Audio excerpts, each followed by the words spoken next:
Жети область биримдик, бул деген спорт мейкиндик. Жети область биримдик, бул деген спорт мейкиндик. Ассаламу алейкум, урматтуу биздин каналдын катталуучулары жана эрежесиз эр уруштун күйөрмандары. Ушул жылдын 31 январ күнү Казакстан Актау шаарында Найза Fighting Championship 22 турниринде биздин 3 мекендешибиз Каныбек Жаныбек уулу, Хаби Аскарбек уулу, Айжигит Эркебай уулу аттуу мушкерлерибиз беттеш өткөрүп, тилекке каршы бир жеңиш 2 жеңилүү узаасын тартып калышты. Бул турнир туурасында жигиттерибиздин өз оозунан угайлы.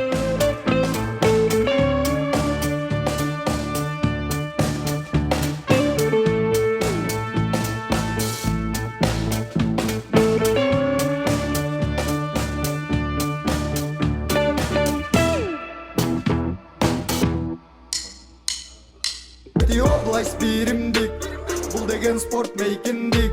Жети область биримдик, бул деген спорт мейкиндик. Мен сопернигим Руслан Серикулов менен беттештим. 3-чү жолу беттештик. 2 жолу жеңдим, 1 жолу утулдум. Башында биринчисинде утулгам. Анда деле бирок уткан болчумун. Калыстар туура эмес чечим чыгарып коюп, кайра 1 айдан кийин экинчисине барып уткам. Таза технический нокаут менен. Бунусунда дагы 1 жолу деди сураныштан мейли деп 3-чүсүндө кече 2-3 күн мурун барып жеңип келдик барыбыз. Менин шердогум кечеги менен 10 победа, 3 поражение болду. Каршылашым 14 победа, 8 поражение бар. Менин атаандашым Николай Самусев деп Муайтай спорт түрү боюнча дүйнө чемпиону, опытный, аябай күчтүү баяз соперник болду. 3 раунд туруштук. 3 раунд турушуп, судьянын чечими менен утулуп калдым. Бул акыркысы эмес, Кудайым буйруса, да реванш болот экөөбүзгө. Майда Астана шаарында деп организаторлор айтты. Ошо Астана шаарында буйруса реванш болот. Ош областында УВД спорт клубунан Нуранов Нуран агайдын колунда тренировка окудум. Соперниктерибиз жакшы эле үчөөбүздүктөн күчтүү болчу. Эми слабый соперниктер менен урушпайбыз. Күчтүү, канчалык күчтүү менен урсаң, ошончолук бат өдөсүң дегендей. Үчөөбүздүкү да соперник күчтүү болчу. Татыктуу соперниктер болчу. Кечеги бойдо менин ошибкам көп болду. Бойду кайра көрүп ошибкамды издеп атам. Бул бойдогу кечеги ошибкам бул мен кичине ал менен күрөшпөй койдум. Ал стойкадан иштеп алдым мен дагы. Экөөбүздүн базабыз бир болгондуктан ушун стойкадан көбүнчө 3 раунд стойкадан уруштук. Эми буйруса ал менен башкача тактикада, башкача даярданып барып утуп келебиз. Ошол турнир өтө күчтүү өттү. Жогорку деңгээлде өттү десем болот. Сопернигим дагы өтө опытный боец, жакшы боец. Ошол турнирде өзүмдөн да ката кичине кетип калды. Судьянын да кетип судьяске ошибка болуп калды. Мен артка өткөрүп бердим. Бирок судьяске ошибка бир жок дегенде 5 секунд кой турса болмок. Эми спорт экен, бирде жеңилесиң. Время аз калды эле, бир 30 секундта время калды эле. Судьялар токтотуп койду. Мен жана бир эки урганда өзүм билген болчумун, алар уктап калды. Уктаганын эмесин партерде ал жерде ошол колум тайып кеткен болчу. Артка өткөндө. Ага чейин мен утуп келе айткам аныча. Ушурда жашым 20 жашта. Ушул Кудай буйруса дагы 2-3 жылда күчтүү организацияларга чыгып, Кыргызстандын желегин көккө көтөрөм деген ниетим бар, буйруса. Ал шердогум 3-0. Эсептегенде мына шердогко кирди, кирбеди билбейм, бирок сүйлөшүп атышат азыр пока. Эми утулгандан кийин достойный утулуш керек, бирок недостойный болуп калды. Судьяске ошибка болуп калды, достойный утулганда достойный болду. Мен ойлогом утулсам дагы достойный бой берип утулам депчи. Андай мен ойлогондой болбой калды. Турнир. Шердогко киргизсе да, киргизбесе да реванш болот ал соперник менен, сөзсүз Кудай буйруса. Реванш кылганда ошондо Кыргызстандын желегин көтөрөм дейм, көккө буйруса. Кыргызстандын абысын коргоп келем. Жакшы даярданып. Ошибкалар менин даярдыгым жакшы болгон, самочувствие, подготовка баары жакшы болгон. Эми спорт экен бул. Өзүм эле күнөө элем көбүнчө. Ошо артка өткөрдүм, андан кийин судьяске ошибка болуп калды кичине. Ал жактан да. Кол баш бармагым бир аз тура эмес уруп алдым, баягы проход киргенде апперкот урганымда тура эмес сыртчага чыгып бир аз кокустап калдык, кипстеп койдук эми буюрса. Өз убагы келгенде чечебиз кипсти. 66 килограммда ошо курга буюрса ошам.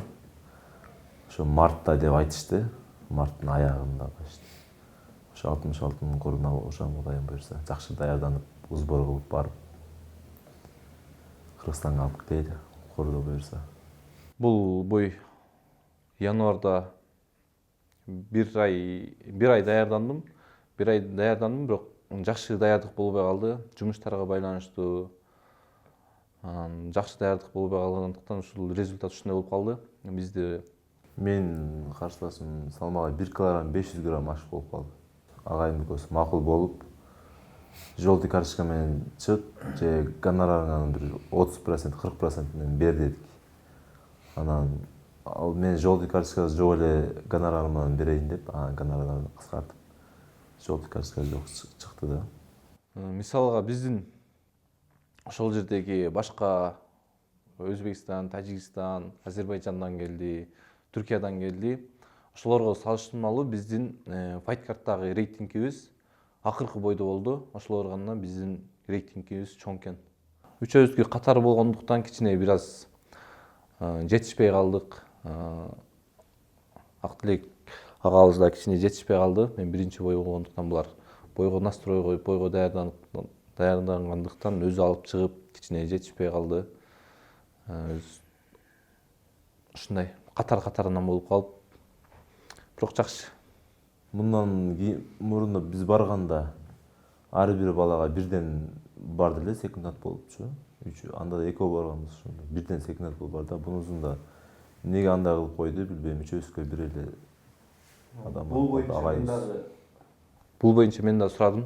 Бул бизди бойго жаздырган менеджерден сурасам, ошо организациядан кичине акчага байланыштуу болуп калгандыктан ошо бир эле адам алып барды бизди. Ошо ал жакта да самолет менен бардык. Алматыга деп таксиден Алматыдан ары самолет менен баргандыктан 2,5 миң километр алыстыкта экен Алматы шаарынан. Самолет менен барганга туура келет экен, ошондуктан ал жактан да акчага байланыштуу бизди бир эле адам алып барды. Ошондой болду. Кыргыз туугандар бар экен, ал жакта да көп жылдан бери жашашкан.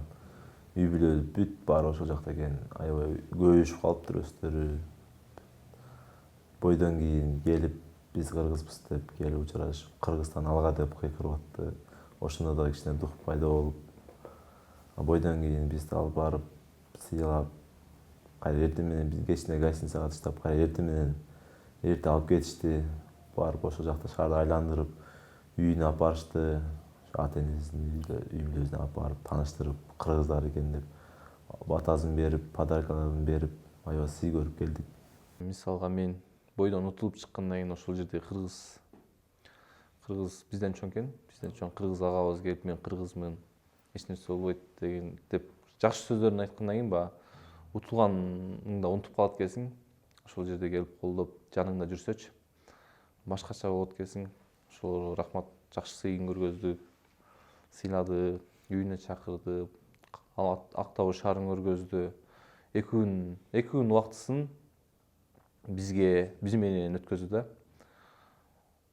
Жакшы, ошол жерде туулуп өсүп чоңойгон, бирок кыргыз тилин унутпаптыр. Кыргызча сүйлөшүп, андан кийин калпагын кийип келди. Бизде да калпак бар деп. Жакшы. Бул жакта дагы бир эле спортто залга кечинде залга барып, машыгып коюшуп, бул чемпион болосуң, мээнет кыласың. Бирок ага дагы бир кандайдыр бир финанс жактан жардам керек экен. Мисалга кечээ мен биринчи жолу чет жакка урушкандыктан ошонун финанс жактан жардам керек экенин билдим. Ошол витаминге, капельницага, мисалга менин сопернигим вестен кийин да капельница алып атканын көрдүк. Бойго чейин да капельница алып, колдору сайынып атканын көрдүк. Мисалга мен вестен кийин эле капельница алдым. Бойго чыгып атканда алган жокмун, алга окшоп. Бул да бир болсо да капельница да бул күчкө күч кошуп турат экен. 50% жардам берет экен деп ойлоп калдым. Бул финанс жактан сөзсүз керек экен. Биринчи очкодон жеңилип, биринчи хаби очкодон жеңилип келгенде настроение болуп, тердеп неме болуп аткан, мен азыр чыгам деп, андан кийин Айжигит келди. Ошону жеңилип калганда жаман настроение болуп, кой жеңели депчи. чыгып эми жок дегенде бирөөбүз жеңип кетели деп ушундай бир болуп жеңилип калбайлы деп болгон күчүбүздү жумшап аракет кылдык. Мен жеңилдик, Айжигит экөөбүз тең эми жеңилип калдык.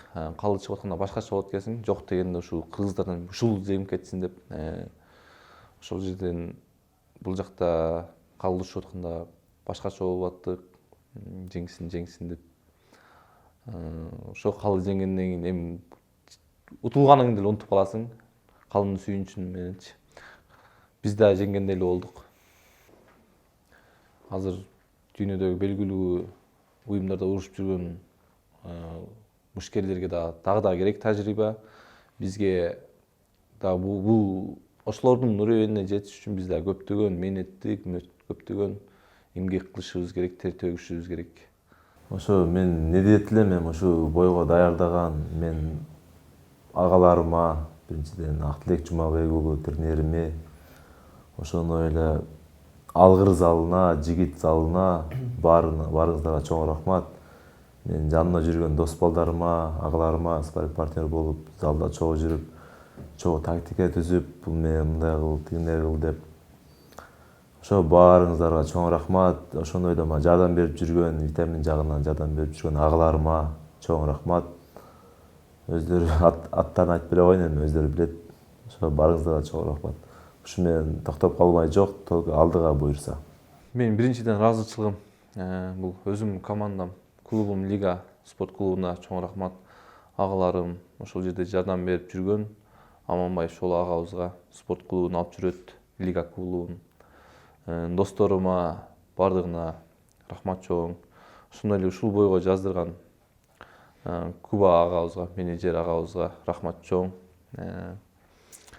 Ошондой эле бул кечээки бойдо утулуп калдым, ар кандай сөздөр болуп атат. Бул бардыгы Аллахтан. Ар кандай ошол сөздөр мага мени чыйыр алдырып, мага мотивация берет. Кудайым буйруса, кийинки майда жеңишти алып келем. Дагы көптөгөн эмгектерди, көптөгөн тер төгөм. Мен Ош областында УВД спорт клубунда агаларыма рахмат. Анан тренериме терең ыраазычылык билдирем, ушул бойго даярдап, жана Атаман спорт клубу, Телефин спорт клубуна чоң ыраазычылык билдирем. Жана ушул бойго мени жаздырып, менеджер болгон Кубаныч байкеге өзгөчө ыраазымын, ыраазычылык билдирем. Жана Актилек байкеге убактысын бөлүп бизди алып барып, көптөгөн дуктарды бергенине Аллах разы болсун. Ошол менен спонсор болгон агаларыма да рахмат чоң, Аллах разы болсун. Жети область биримдиги, спорт мейкиндиги алга. Жети область биримдик, бул деген спорт мейкиндик. Жети область биримдик, бул деген спорт мейкиндик.